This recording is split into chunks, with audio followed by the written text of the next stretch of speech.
Vampire the Masquerade, Bloodlines 2, The Bloodening, the second one, the sequel to the first one, has finally come out after a very, very, very long development cycle. Originally slated to come out in 2020, like the coolest kid at the Blood Rave, the game finally arrived fashionably late by only about 5 years. But hey, when you're on Vampire Time, that's like 15 minutes or something. Honestly though, it's kinda a miracle this game even managed to come out in the first place. Very few games survive having their entire development team slashed and then replaced by someone else to come in and try to piece together something tangible out of the scraps left behind. So the fact that this game was even released in the first place is a feat that itself is honestly worthy of at least some degree of praise. But is the game actually good? I think the answer to that question depends on what you're looking for. If you're looking for fluid and dynamic combat that can keep you engaged for hours on end, then you can probably do a lot better. But if you're looking for an atmospheric, moody, narrative-driven neo-noir story coated with an early 2000s style edge in the vein of something like the Underworld movies, then maybe this game has something to offer. Albeit nowhere near to the same degree as the original Bloodlines. Let's just get this out of the way now. This game is a highly anticipated sequel to a 20-year-old cult classic that has been defined as the vampire game. Every vampire game that has come out since then, big or small, has inevitably found itself compared to Bloodlines in some way, shape, or form. So there's no way we can talk about Bloodlines 2 without also talking about what came before. The original Bloodlines is a game that's as ambitious as it is flawed. The game delivered a truly unique experience that no game before, or after, really, ever has. Its seedy depiction of LA paints the perfect setting for the moody and gothic punk vibe the game is going for. NPCs are well acted, and they feel like they exist outside of the scope of the player. They feel less like people you're meant to interact with, so much as individuals going through their own unique story that just happens to intersect with that of the players. This gives the game a sense of grandness that makes it rich with depth and atmosphere. But in that same breath, the game also suffers from a very half-baked combat system, even for the time. The gunplay is nothing short of horrendous. During my times playing it back in the day, I typically found myself falling back to melee because, even with a sizable stat investment, guns just felt horrible to use. That's not to say melee was much better. There are certainly strong moments in the combat, but those moments typically come in the forms of finding ways to circumvent it entirely. Like using vampire magic to make your enemies pop like the blood bags they are and turning them into a fresh layer of red paint. There's also a laundry list of bugs and technical issues that plagued the game for years before eventually being resolved by various fan patches. But download the game off Steam, hit the play button, run it as is, and you'll get to experience all of them for yourself, just like it's 2002. Although, even with the patches, some bugs still like to crawl out from under the sofa every now and again. Nonetheless, for every complaint or critique that could be levied against the game, there's always something positive to be said about it as well. The question of the original Bloodlines' quality is less, is the game good, so much as the way one character in Bloodlines 2 phrased it. The only real question in life is whether the fucking you're getting is worth the fucking you're getting. And based on Bloodlines' persisting popularity, I'd wager most people's answer to that question is yes. So, where does that leave Bloodlines 2? When it comes to comparing the two games, I think there is a lot to be said about aspects of the original that didn't carry over, as well as what Bloodlines 2 admittedly tries to bring to the table to make up for their absences. So, what's Bloodlines 2 missing? Well, a lot. First off, melee weapons and firearms aren't usable, at least not in the traditional sense. The player's primary method of combat is just to throw up their dukes and go to town. That said, you can grab discarded weapons with telekinesis and yeet them at the nearest idiot in front of you. Or, if it's a firearm, You can empty it into whoever is standing in the nearest vicinity, and then yeet it at them. This is satisfying in its own right, but the outright removal of weapons as a primary means of combat is something I find very questionable. It pigeonholes the player into playing the game in a very specific kind of way that might not appeal to them. Some people might want to thrash it out in a brawl, but others may want to cosplay as Alucard from Castlevania, or Alucard from Hellsing. Take your pick, really. Stats and leveling have been thrown out the window, so there are no more options to make your character into a suave, smooth-talking toreador who can use their charisma and force of will to circumvent a combat encounter. Nor can you be a big-brained Tremere that can science their way out of any problem presented to them. You're ultimately left to the whims of the path the game chooses to lay out before you, which are notably more narrow as a result. There are, however, some creative avenues you can take, but I'll get to those later. In that same vein, clans lose a lot of their luster and diversity in Bloodlines 2. Off the cuff, players of the original will immediately notice the absence of the Gangrel, Malkavian, and Nosferatu clans, the latter two being undoubtedly Bloodlines' most unique clans. I get the feeling that Gangrels will become available through a future DLC, but I doubt being a playable Nosferatu will ever see the light of day in this game. Pun not intended. The exclusion of Malkavians, though, does come with a bit of an asterisk. Once again, I'll get to that later. The clans that are there, however, do offer some unique dialogue exchanges, but mechanically there isn't much that separates them from each other. All the major skills and abilities are unlockable to you regardless of your origin. The only notable difference is that some abilities require less of a stat investment depending on what affinities your clan has. I don't necessarily see having access to other clan powers as a bad thing, but in conjunction with the removal of stats, it does homogenize clans to the point that the only thing you're really getting out of picking one over the other are some animations and a few exchanges in dialogue. And of course, the humanity system is just flat out gone. You can drain and kill as many people as you want now, and so long as you don't break the Masquerade, which is now more like a GTA wanted meter, there are no repercussions. No frenzy episodes, no moral or ethical dilemmas, nothing. When accounting for the other exclusions, its removal is unsurprising, but nonetheless disappointing. While I am of the opinion that humanity in the original Bloodlines was severely underutilized to the point that it was essentially a non-issue for any sensible player, I think there was a lot of potential to be explored with it, and cutting it out is just kinda sad. These exclusions overall are felt, but the game is seemingly aware of these absences, and tries to find creative ways to integrate them in a more limited capacity. The powers and abilities do offer some alternate avenues for dispatching enemies if you're willing to think outside the box. Possession was particularly fun.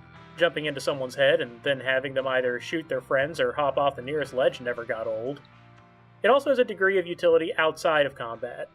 When I was on a mission to assassinate someone without drawing attention to myself, I just hopped into the head of a nearby cop and had them issue what would later be described in the report as appropriate force. Don't make any mistake about it, though. These abilities are made with combat in mind, and anything that goes beyond the barriers of that are purely incidental. There are other powers like gliding and super speed which can be used to help quickly navigate the environment. Some might argue that this feature disincentivizes the player from walking the streets and taking in the surroundings like in the original, but as someone who had to regularly make the walk all the way from the Skyline Apartments to the last round in the original, I'm glad a feature like this exists. The option to walk the streets and take in the atmosphere is always there, but if you're looking to get somewhere quick, that option is available to you. That said, the navigation controls are a bit clunky, but once you get a feel for them, you'll find yourself smoothly leaping rooftops and scaling buildings until you end up stumbling upon a bunch of enemies that are looking for something to prove. On that note, the combat is notably better than the original. But that's not saying much when there's over 20 years of separation between them. It's not spectacular, but it is satisfying. With the game's decision to limit the scope of combat to only hand-to-hand brawling with flashes of telekinetic gunplay, they were able to zero in on it and make it pretty fun. Although I found it a bit awkward at first, once I started getting into the flow of things, I really did start to feel the power trip of being an elder vampire. There were quite a few shining moments where I'd say to myself, "That was really cool!" But at no point did I walk away feeling blown away by any specific encounter. In the original Bloodlines, combat was a means to an end. The game was aware that combat wasn't meant to be a highlight or a showcase of the game's strengths, so it didn't pretend like it was.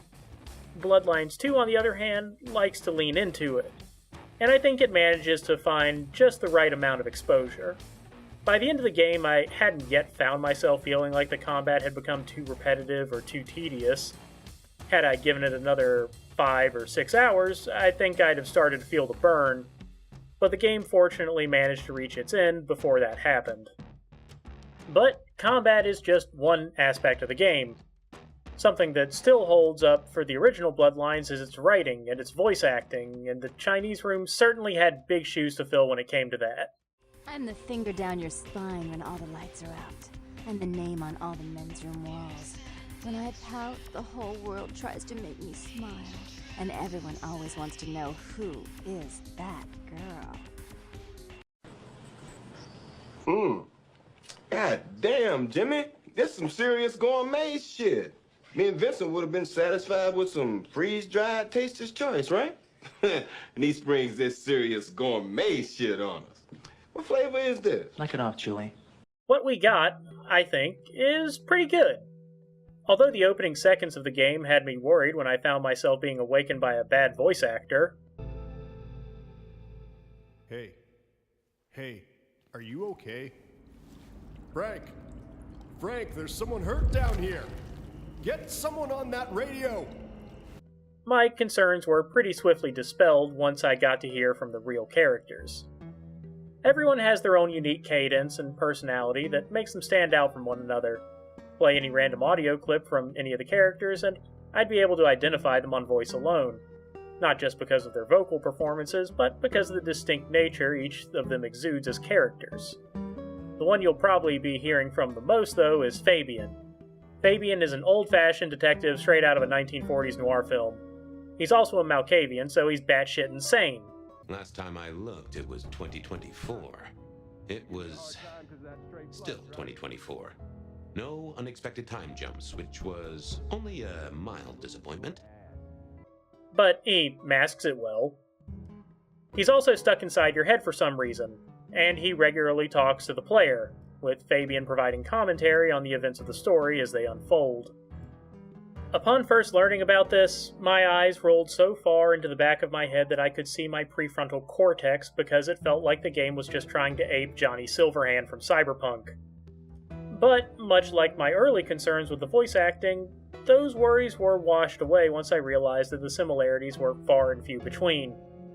Fabian is a gumshoe. He's the type that narrates everything going on around him with his own wry inflections that make him both a character and a narrator, which ties itself well to him being a Malkavian and them sometimes breaking the fourth wall. Whether or not you win the game matters not. It's if you bought it. There are also segments where you get to play as Fabian in flashbacks, working to solve crimes and piece together how the events of the past correlate with what's happening in the present. This is where that asterisk I mentioned earlier comes in. It's during these segments that you actually get to experience the game through the eyes of a Malkavian, as well as use some of their powers. I like these segments. I found the dialogue exchanges to be intriguing, and seeing the mystery unfold through these portions of the game was a lot of fun. You also get to use Malkavian powers like talking to objects and using your abilities to actually affect dialogue choices. Yet, while I enjoyed these moments, they felt like an amusement park ride. The game uses these portions as if to say, "Hey guys, look! We have all the wacky Malkavian stuff from the original! Look, you can use your domination powers to influence conversations too!" And that's fine.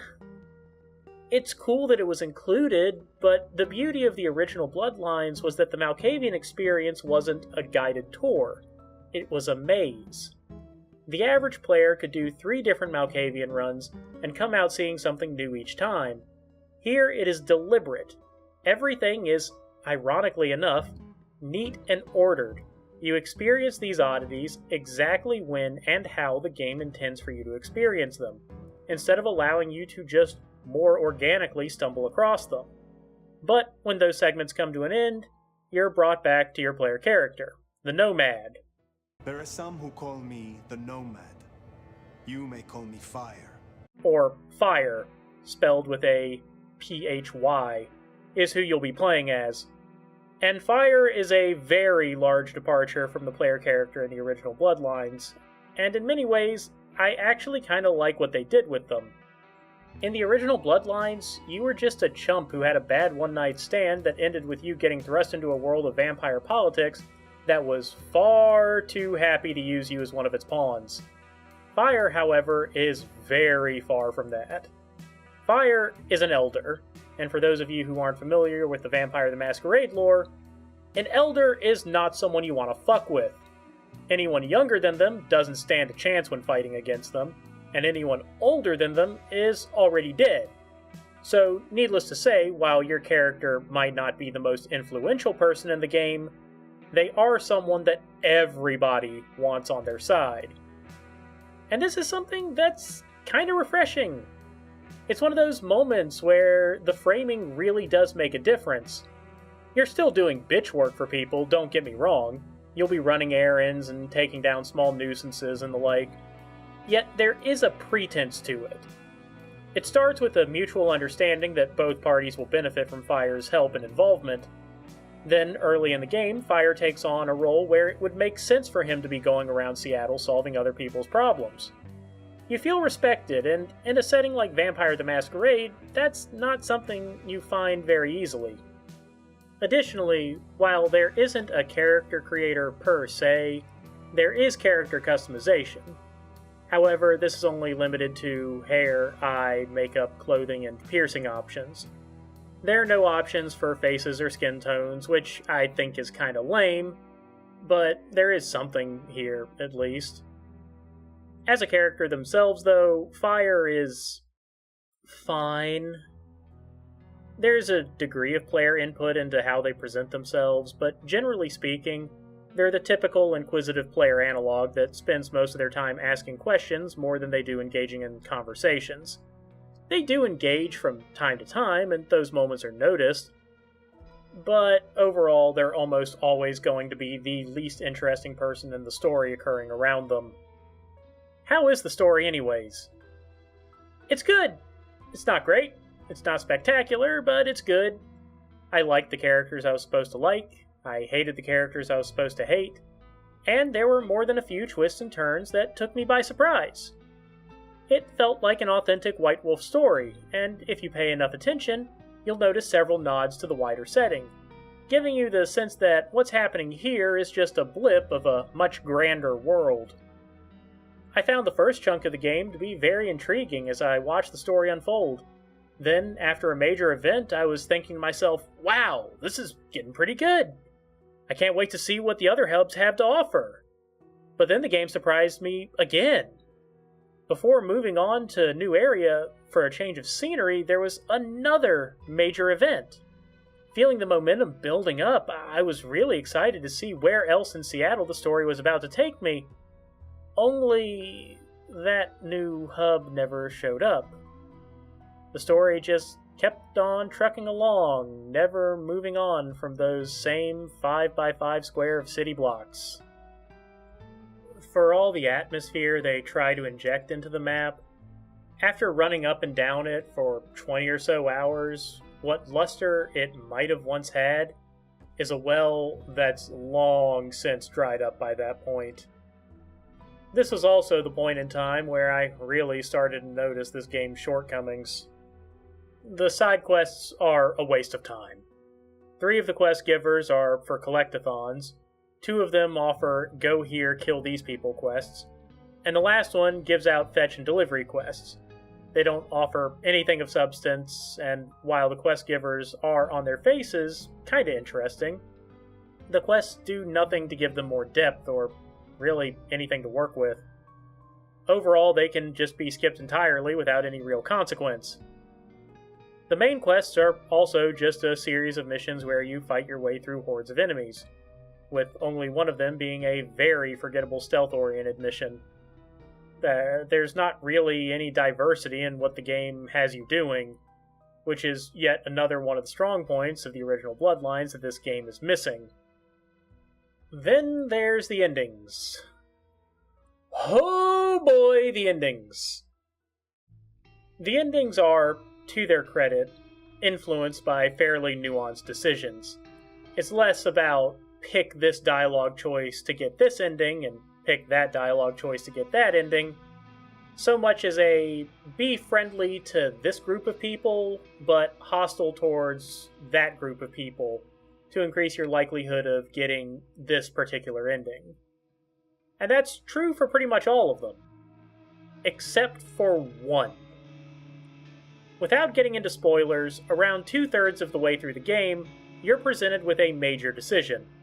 While there are certainly inferred consequences for refusing the offer presented to you, the context surrounding the situation makes accepting the offer feel like a really, really, really bad idea. Like, so insurmountably stupid that it could easily bite you in the ass. But if you refuse the offer, it locks you into the bad ending, and the game, regardless of what decisions you make from that point on, will only give you that one ending. The endings themselves are just monologues with animated slides explaining what happens after the final boss fight. They're nothing special, and they don't have any impact on the scenes that come before them. But I wanted to see what product was born from all the small decisions I made throughout the game. Not just a fuck you for a single choice I made 8 hours earlier. Fortunately, even though the game doesn't utilize manual saves, which is kind of annoying in and of itself, you can still reload previous missions by just going to the load menu. In that same breath, though, with the endings only being slideshows, I wasn't really interested in speedrunning through those previous 8 hours to satiate that curiosity. And also, the game doesn't really have any replayability. Although I enjoyed the mystery looming over the narrative, it's one of those things that isn't going to hit the same the second time around. The Fabian sections are also not going to age well on a second playthrough. I found them neat the first time around, but with how lengthy and on rails they are, they're going to be nothing short of absolutely grueling to trudge through on a second run. That's to say nothing about the game's very questionable design choice of requiring Fabian to refuel his blood supply every time he uses one of his powers, which will have you running back and forth across the map just so you can go talk to a fucking wall. It's also not a technological marvel either. Many of the animations are choppy and awkward. Textures will pop in from time to time, especially when moving quickly. There are also many areas that clearly lack a certain level of polish? It's also got a few bugs lurking around. The most notable was, upon reloading my save, my HUD was just gone, and I couldn't access any of my powers. Repeated reloads didn't fix it either. It wasn't until I entered and then exited a building that the issue resolved itself. There are a few other bugs that I noticed here and there, but nothing outright game-breaking from my experience. With all that said, is the game as good as the original Bloodlines? Absolutely fucking not. But I think the Chinese Room is keenly aware of that fact. Although Bloodlines 2 fails to live up as a successor to the original, on its own, it is a serviceable budget title.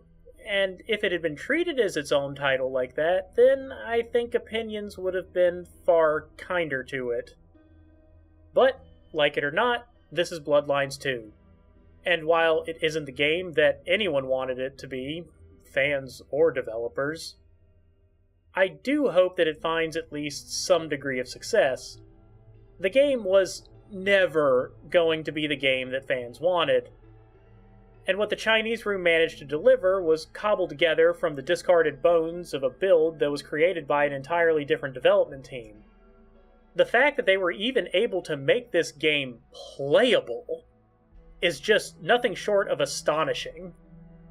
It's almost like this game is a great big message from the Chinese room, pleading with both fans and Paradox themselves to give them another shot, to give them a chance to make their own Bloodlines game without having to deal with all the baggage this one carried through its development. Do I think that based on what they were able to accomplish here, in spite of all the hurdles and challenges they faced, that another Bloodlines game developed by the Chinese room, except with a AAA budget and without the need to rebuild someone else's game from the ground up, would be able to build and deliver a truly worthy successor to the original Bloodlines? I don't know. Maybe? What I do know, though, is that if this game does fail to show at least some degree of success, some material return on a project that had spent 10 years in development hell, then the future of the Vampire the Masquerade games may be a very bleak one. With the recent shutdown announcement of Vampire the Masquerade Blood Hunt, and this game releasing with very middling reviews, we may unfortunately already be heading down that path. So, would I recommend Vampire the Masquerade Bloodlines 2? By the time all was said and done, I walked away feeling like Bloodlines 2 was one of the most elaborate proofs of concept I've ever seen. When you look at it in snapshots, it looks like a solid early build for a very promising Vampire the Masquerade game. However, its scope and depth is so shallow that its blemishes become impossible to ignore as you play the game. If you're like me, a huge vampire fan that really needs a game they can sink their teeth into, then you should just play the original Bloodlines. But if you've already played that one, then yeah, I think this game does have something to offer you. Just don't expect for it to be the Bloodlines sequel that you dreamed of. Otherwise, I'd wait for it to go on sale. At $30 to $40, I think it'd be a fair price for someone looking for a budget title that hits the horror action niche. It won't be anyone's favorite game ever, but I think it can still leave a mark if you go into it with a levied mindset. Regardless of whether or not the game is successful enough to warrant future, ideally better managed and better executed sequels, I think the fact that this game exists at all, at the very least, gives some modicum of closure to this decades-old saga. Even if this is the end of the Bloodlines series for good, at the very least fans of the original that have longed for a sequel will no longer constantly be left asking themselves, what if? But now they may be asking themselves what it could have been.